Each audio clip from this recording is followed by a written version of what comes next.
Income tax असिस्टमेंट year 25-26 का file अभी start नहीं हुआ है। इसको लेके आपके मन में बहुत सारा क्वेश्चन चल रहा है।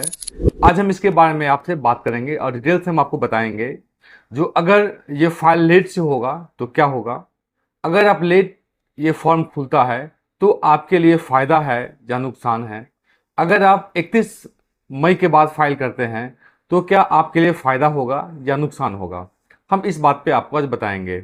अगर अभी तक आप हमारे चैनल को सब्सक्राइब नहीं किए हैं तो पहले सब्सक्राइब कर लीजिए और बेल आइकन को प्रेस करें जिससे कि आने वाले वीडियो सबसे पहले आपको मिले। हम आपको पिछले वीडियो में बताए थे जो इनकम टैक्स सीपीसी के द्वारा इनकम टैक्स की जो सॉफ्टवेयर है, जो वेबसाइट है, उसको अपडेट करने की कोशिश किया जा रहा है। जो आपका डेटा कैसे ऑटोमेटिक फैच किया जा सकता है, ऑटोमेटिक कैसे देखा जा सकता है, इस पे काम चल रहा है। पिछले असेसमेंट ईयर में आप देखे होंगे जो एआईएस नया चीज़ आया था, और एआईएस तो पहले से था ही, लेकिन एआईएस में बहुत कुछ डेटा ऐसा था जो नया से दिखना स्टार्ट हो गया था। तो इनकम टैक्स इसी चीज़ पे काम कर रहा है, जो कम से कम मेहनत में अधिक से अधिक डेटा को कैसे निकाला जा सकता है, इस चीज़ पे काम अभी कर रहा है। अगर अभी इनकम टैक्स का फॉर्म नहीं खुल रहा है, अगर अभी आप आईटीआर फाइल नहीं कर रहे हैं, तो एक मायने में आप ये भी देख सकते हैं जो आपके लिए बेहतर है, जो अभी आप अपना रिटर्न फाइल नहीं कर पा रहे हैं। इसका रीज़न क्या है? बहुत सारे लोग के पास में आईटीआर फाइल करना बहुत ज़रूरी अभी है, क्योंकि उनको लोन लेना होगा या कोई और डेटा में कहीं देना होगा, तो उनको ये ज़रूरत होगा तो हमको आईटीआर फाइल हो जाए टाइम पे।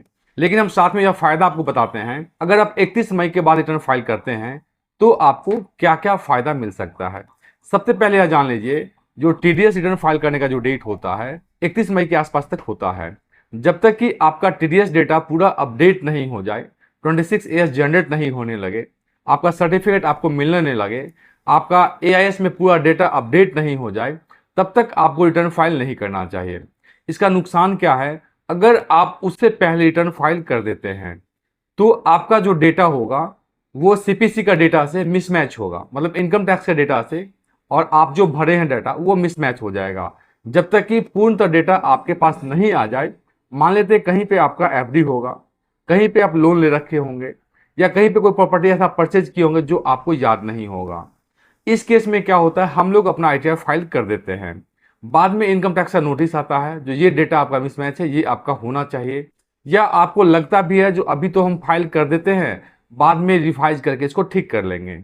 लेकिन समय के अनुसार लोगों का ध्यान इस पर से हट जाता है, जिससे ये होता है जो वो अपना आईटीआर फाइल रिवाइज नहीं कर पाते हैं। रिवाइज नहीं करते हैं तो बाद में नोटिस आने का डर बना रहता है, नोटिस फिर से आता है। जो अगर आप 31 मई तक आईटीआर फाइल नहीं भी करते हैं, क्योंकि 31 मई तक ऑलमोस्ट डेटा इनकम टैक्स के द्वारा अपडेट हो जाता है, उसके बाद अगर आप अपना आईटीआर फाइल करते हैं तो आपका मिसमैच होने का चांसेस नहीं रहता है।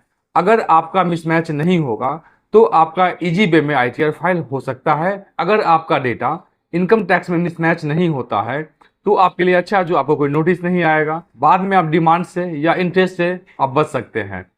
हमारा यह मानना है जो इनकम टैक्स का बैठक, जिस तरह इंटरनल बैठक अभी हो रहा है, उससे यह हमें लग रहा है जो 31 मई तक जरूर इसका फॉर्म भी आ जाएगा और आप भर सकते हैं। वैसे इनकम टैक्स के द्वारा कोई नोटिफिकेशन तो नहीं दिया गया है जो फॉर्म कब आएगा। इंटरनल जानकारी के अनुसार यह पता चल रहा है जो इसका फॉर्म जो है बनकर रेडी हो गया है, बस 31 मई से पहले रिलीज हो जाएगा, तब आप अपना आईटीआर फाइल टाइमली भर सकते हैं। हम आपको कहेंगे, मेरा उम्मीद है जो 31 मई तक आईटीआर का फॉर्म भरना आप स्टार्ट कर सकते हैं, या 31 मई तक गवर्नमेंट का नोटिफिकेशन भी आ जाएगा जो आप इजी में फॉर्म भर सकते हैं।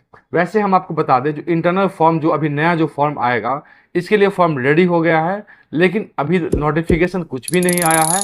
हमारा उम्मीद है 31 मई तक नोटिफिकेशन भी आ जाएगा और आप अपना आईटीआर फाइल भर भी सकते हैं।